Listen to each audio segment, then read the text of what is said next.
And I can tell you firsthand that having no consequences for your action doesn't make you a better person. It makes you a better criminal. Bottom line. That's true. That's a very good point. Hi, this is Chazz Palminteri, The Wise, and I'm Michael Franzese. the wise guy. We're back. We're back. No consequences. How could you live in a world with no consequences, Chazz? Could you imagine that? I know, that's what we talked about. No consequences. You can do whatever you want, say whatever you want, walk into a store and rob, as long as you rob under $1,000, no consequences. Am I crazy here? I say that on my podcast. Am I crazy, folks? What's crazy is the insanity of the people that come up with this. I don't know, are they just that ignorant, or is there an ulterior motive? Now listen, I was a criminal. I did 8 years in prison. I was around criminals for 20 some odd years of my life. And I can tell you firsthand that having no consequences for your action doesn't make you a better person. It makes you a better criminal. Bottom line. That's true. That's a very good point. Imagine if they told you, you know what we're going to do, guys? Taking away the RICO Act. No more. We can't get you with the RICO no more. And I'll tell you what, if you just do under $5,000, bootlegging, okay. Well, not bootlegging. You know, prostitution's fine, gambling's fine, extortion. If you do up to $10,000 extortion, you're okay with that. You guys would be like the Wild West, right? But you know what? In a way, that's what they're doing now with Yeah, street crime. That's what I mean. That's with exactly crime. what they're Yeah. doing. Yeah. No consequences to the action. You know, I said this a million times. If Giuliani or the FBI would have came to me and said exactly that, oh, don't worry, Michael, we're going to let you go on this, you know, don't worry about the RICO Act. Just don't kill anybody. Yeah. Did I think I would have changed my ways back then? I would have said, hey, guys, it's open season. It's open season. You know, you can't live in a society with no consequences because there are people with bad intentions. Right. And they're going to do bad things, and the more they get away with it, Chazz, I cannot believe some of the things that I'm hearing. Some of these people that are out there committing crimes have been arrested 20, 25 times, and they're back out on the street doing the same thing. Listen. What does that tell you? What about a few weeks ago, the guy in New York, Jonathan, I think Diller's name was, a young cop, a few years on the job, a year old, he's got a son, a year old, stops the guy gets out of the car, shoots him, and kills him. He's been arrested 20 times. He's 20 years old.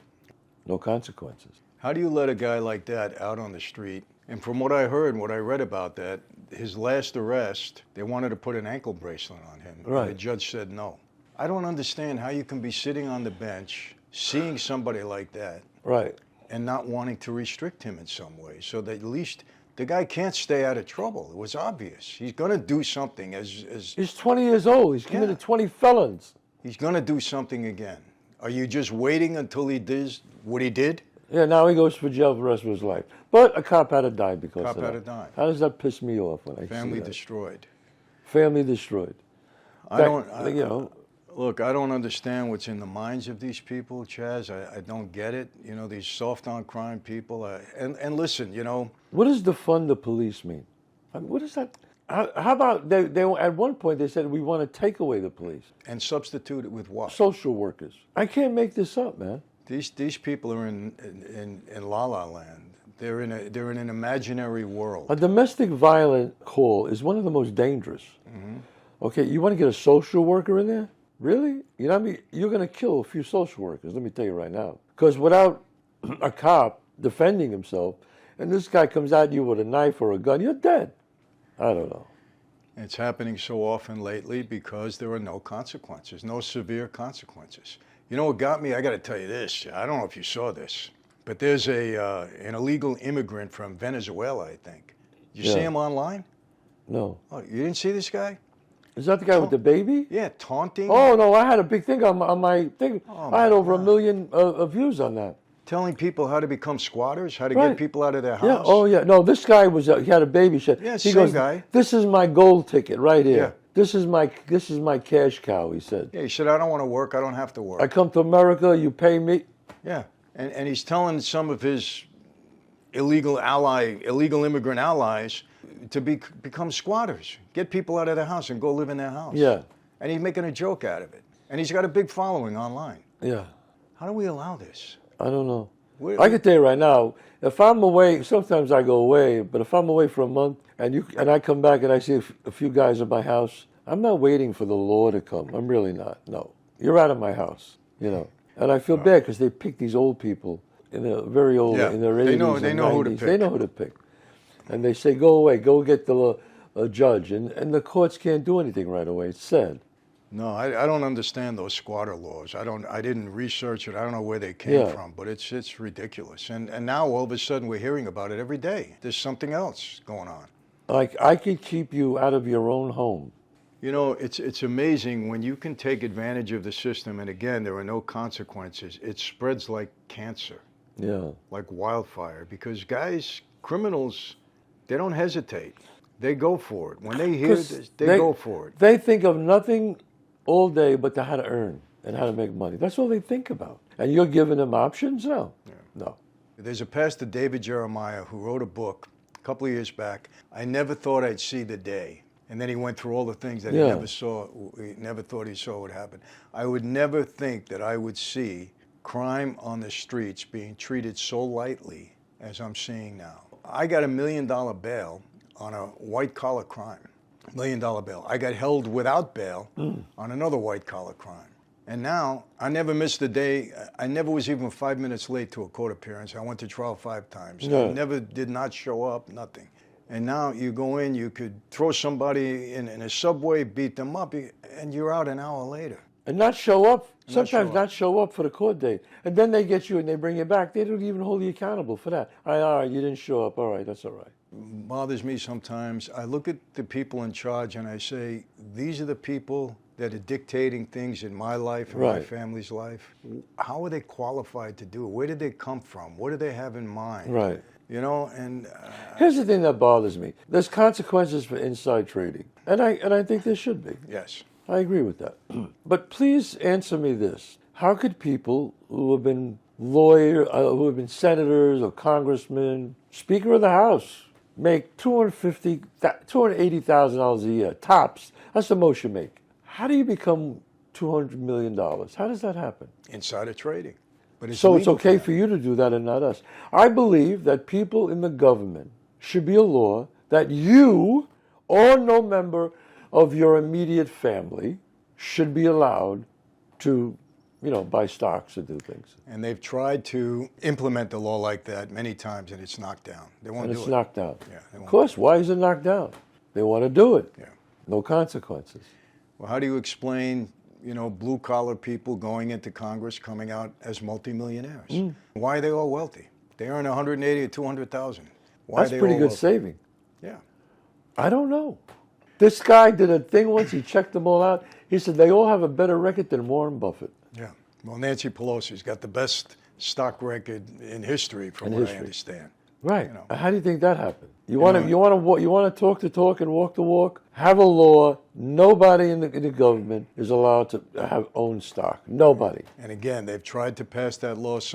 Listen, we don't like to paint everybody with the same brush. There are people in Congress, there are people in government that really want to do the right thing. We know that. But Republicans too didn't want that. Absolutely. No, this was both sides. Both sides, yeah. But now, what about this? I think there's a governor, Gretchen Whitmer, that is offering $500 to any family that'll take an illegal immigrant into their house.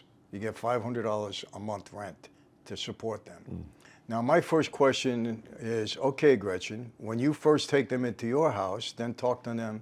Talk to me about taking them into my house. Yes. Never happened, of course. Never happened, no. Number two, we're not vetting the people that are coming into this country. So how do we know who we're putting in one of our citizens' homes? And how do we know what homes they're going into? I mean, you could be setting something up for another I'm leaving a stranger in my house that I didn't vet him? You have no idea. I'm going to let a stranger in my home? And if I have young children with my children? Are you crazy? And then if he does commit a crime, you're not going to prosecute him? Exactly. No. Or if you defend yourself, you may get in trouble. Exactly. So what is going on, Chazz? I mean, what is going on? I mean, people with reason, with a sense of reason, have to sit back and say, what is going on? How does this make any sense whatsoever? And again, this is not a political thing. This is just how does this make sense? How does this make sense? What's the end game? Why is it we have to get the vaccine in all Americas, but they're like almost holding us hostage to get the vaccine. But then you let all these illegal immigrants in, no vaccine. So they have more rights than we do. I don't know. It's like I said, we never thought we would see the day when any of this is happening. It's like it's surreal. It's like a movie. It's like, is this really going on? Is it really taking place? I always say, maybe I'm missing something. Maybe I am, because I try to hold people in goodness, that there's good in people, even though some people are not. I really try. I go, don't you care about America? Don't you care about the people here? It's service to the people. And you know what? The Founding Fathers said it. They said it. As brilliant as they were, they said, because there's only two parties, if the day ever comes where the party feels more responsible for themselves than the people, that is going to be a sad day. And he's right. Yeah. Well, they were right. Thomas Jefferson said there's never been a democracy that hasn't destroyed itself. And too much freedom, again, no consequences. Yes. And this is what we're seeing now. And it's scary. It really is. I think it has to, something's got to blow. Well, I believe that. And I hate to say it. I really mean that. I hate to say that. But I think it's the point now where we need something to bring us together. Really. I mean, I hate saying that. I hope it's not another 9/11. God forbid. I hope it's not I dare to say, a civil war. I think it's gotten so bad. I think the next election, I don't care what anybody says, I don't think either party is going to accept it. There's going to be a lot of hatred either way. You know, I'm on a platform on Rumble, and it's a platform where people really express themselves. And Chazz, the anger that I'm witnessing, but the anger, and it just, people are really upset. You know, what is that gonna, what's gonna come out of it? I don't know. I mean, we have children. I want the world to be good for my kids and my grandkids. And maybe it has to go so far one way, and then it'll swing back somewhere in the middle. I mean, Bill Clinton was a great president. He'd be like a moderate now. Yeah. He was a good president. I always said that about him. Yeah. A good president. I mean, not a great ladies' man, but a good president. Yeah. If we had to vet everybody's morality that's going to walk into the White House, we'd have a tough time electing anybody. See, I don't care. I know when Bill Clinton was here, we had a pretty good, we had a surplus, we were good, we were doing great. Here's how I look at Bill Clinton, and people go, well, he was this, he was the degenerate. I go, look, you're in the hospital, you got cancer, God forbid, I say. There's two doctors. One's got the greatest bedside manner, smooth, he's cool, he's a great speaker. Man, this guy can make you feel like $1 million. The greatest bedside manner. And he's a pretty good surgeon. You have another surgeon, you could choose him. The guy's he's an asshole. He's just an egomaniac, a nut, But he's the greatest cancer doctor in the world. Unblemished record. Who do you want to operate on you? Obviously. Yeah. As bad as you might think Bill Clinton was in certain ways, he ran the country. He was pretty good. He was a good president. He was a good president, man. He was a good president. Nixon, look, what he did was wrong, obviously, the Watergate, right? But if you look at him, his foreign policy was great. He was a good president. He was a master foreign policy. Master of foreign policy. Yeah, he was good. So I just want a good president, do good for the country. Yeah. Your personal life, I would appreciate if you just keep it to yourself, but I'm not worried about what you are. I'm really not. Just do good for the country, babe. I totally agree. That's what we elect you to do. We don't, right. We're not the morality police in that regard. No. But I agree with you. Who Keep without it to sin yourself. cast the first stone? Yeah. Please. No.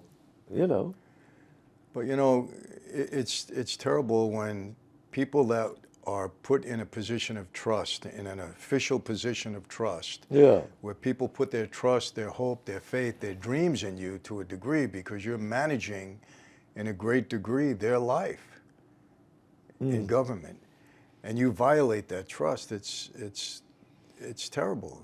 See, here's the part that gets me is, I don't think these people even care. They don't. It's obvious. I think they're laughing at us. You know, Patrick Bet-David, who's a friend of both of us, Yes. sat down with Bill Maher, and they had a conversation back and forth. I won't get into it, or you could see it online. But they were talking about the presidency. And Bill asked Patrick, you know, well, if this president or that president, Patrick said, listen, I'm going to be okay either way. Whatever president comes in, I'm going to be okay either way. Because Patrick is a wealthy guy. He can take care of himself. Unfortunately, the people on the top think that way. Yeah. Now, I'm not saying this about Patrick, but people in government or people in the media that are above what other people are struggling and going through, they don't really care. Yeah. Because they're not affected by everyday stuff that people have to go through. They're not affected when they go to the grocery store. They're not affected when they walk into a subway because they don't use the subway. Exactly. Like you and I. No matter who wins the presidency, we'll be okay. But I care. Exactly. I care about other people. Exactly. And if you're put in a position of trust, that's what you're supposed to be doing, taking care of the people that put you in that position. Right. But they don't care anymore. They don't care. And it's obvious. It's so obvious. And it's, you know, there's a change in mentality of people that's occurred over the last 20, 30, 40 years. I don't know. I was never as in tune with what's going on in politics and issues in the world as I have been in the last 10, 15 years. For whatever reason, maybe I get older. Who knows? Life changes, but I'm just in amazement that some of the things that I'm seeing that are affecting. I agree. I really believe the first thing you got to do, you could help so much. You cannot own stock, your family, if you hold office. That's number 100%. Number two is you only have term limits, 2 terms. Want to be a senator? 2 terms. Now you got to go out and get a real job. That's it. There are no lifelong politicians anymore, because absolute power corrupts absolutely. I'm sorry. And they always vote term limits down. They don't want them. Always vote term limits down. And that was one of the big things. But you know what? If enough people in the United States say, no, we want a president, or the president has term limits. We want congressmen who have 2 terms. Because then maybe, you might get a person to say, well, you know what? I'm not running another. Let me do the right thing for the country. Maybe. I don't believe it'll happen. I really don't. I don't think people are in tune with that enough. I mean, you sound like this is it. You know, I agree with you. I think something dramatic is going to have to happen in order to bring people back to reality and make them, you know. Listen, everything is bugging me. I don't want anybody to force me to drive an electric car. Yeah. I mean, you know, climate change, we're not going to be destroyed in the next 20, 30 years. If you want to gradually put people and try to introduce something, but it's our choice if we want to do it or Exactly. not. Exactly. It's our choice. Why are you forcing us? I don't want you to force me to have a certain dishwasher in my house. I don't want you to force me to have a certain washing machine in my house. Right. And this is what's happening. I mean, little by little, they're eroding our freedoms. You make us all the same. They want to regulate everything, right? Chazz, everything. You have a law, a regulation about everything, right? And it's too much, you know. And again, my understanding of normal people, they don't have time to deal with this. If you go out on the street and speak to normal people, they're working 8, 9, 10 hours a day. They're trying to make ends meet. They're trying to prepare a little bit for their future. You know, if you look at the statistics now, credit card debt hasn't been higher than ever. It's higher than ever right now. Right. You know, people are using their credit cards to buy. There's so much, you know, uncomfort in the world right now and in this country. They can't focus on that. They can't focus on, you know, term limits for Congress. And Congress is not going to throw it in their face, obviously. They're just going to do what they do. You know, but we need some dramatic changes, but it's so hard to have it come about. And Look what happened those four guys killed 140 people. 140? Injured another 100?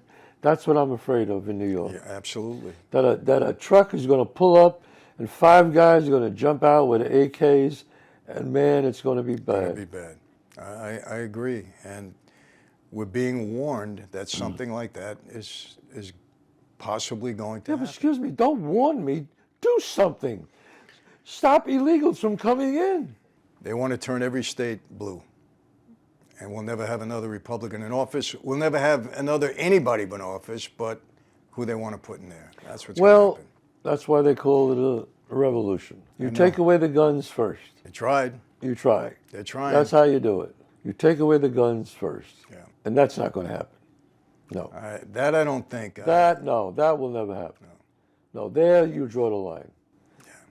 Because the people with the guns, they're kind of on one side. Yeah, I believe that's a very strong block. I mean, there's nothing left to say. We're coming for your guns. What's next? Yeah. No, that's it. This is it. Come on. We're coming for everybody's guns. No. Or especially now with all these criminals, don't you want to feel like you could protect yourself in your home? 100%. Walking the street? A legal gun. I'm talking about legal guns now. Talking about legal guns. Do you think, Michael, think about this. The best thing you could have, I remember I spent some time in Saudi Arabia a bunch of times, and I was lucky enough many years ago, there was a king, King Faisal. Mm-hmm. He was like the famous king from Saudi Arabia. And he said that the best, now this is you got to take this with a grain of salt. He said that the best government is a benevolent dictator. That's what he said. Because he was a benevolent dictator, but he was rare. So in other words, they would say, King Faisal, we need a hospital. We don't have the best hospital. Put the best hospital in there. King Faisal, we need a bridge going over to like Bahrain. Get the bridge, put it in there. He was always like for his people. Very rare individual. So I bring that up. So I'm saying to you is, do you imagine we could stop crime in America right away? You know that, right? Absolutely. We could. I mean, absolutely. Chicago, 50 murders a week. And nobody does anything about it. We could stop that right away. Absolutely. But you have to do something that's pretty aggressive. You have to go in there with the National Guard or the Army. Yeah. You have to go round up the gangs. You have to take some of their rights away. Mm-hmm. Sorry. You have to put them in all jail, and you have to find out who is willing to change, who's willing to not, who's going to go to jail because of warrants. You have to round up, and I'm not talking about illegals now. I'm talking about Americans. Absolutely. Okay. Chicago's a war zone. Chicago's a war zone. You have to go into all the places and clean it up. Clean it up. Some people's rights are going to be infringed. I'm not saying. I'm just saying this fantasy land here now, right? You have the illegal immigrants. Anybody who's illegal, got to go. Great. Got to go, but if they've been in the States a long time and they've lived a good life, okay, you apply for the card to stay then, and then we'll let you know. But people who didn't, who commit crimes, got to go. Got to go. Got to go back to the country where you came from. You know how much money we would save and give to the veterans and give to the police, law enforcement? If they really want to, you can clean this up in 2 seconds. Without a doubt. Look at the government when they were going after the mafia. Without a doubt. When they wanted to really do it, they did it. Yeah. They broke it. Boom. They can clean it up. They don't want to. They don't want to. They can stop homeless like that. Absolutely. It costs $20 billion to stop the homeless. And Chazz, the amount of money that is thrown away. And listen, I will tell you this. I don't care what they say and how they want to manipulate the numbers. You cannot sustain the amount of debt that this country is accumulating daily. Daily. You just can't. There was a green company. They wanted a loan. I won't even tell you when this happened, but past few years, they gave them $500 million. A week later, the company went bankrupt. Yeah. they kept the $500 million. And that's a common occurrence, by the way. Somebody knows something, yeah.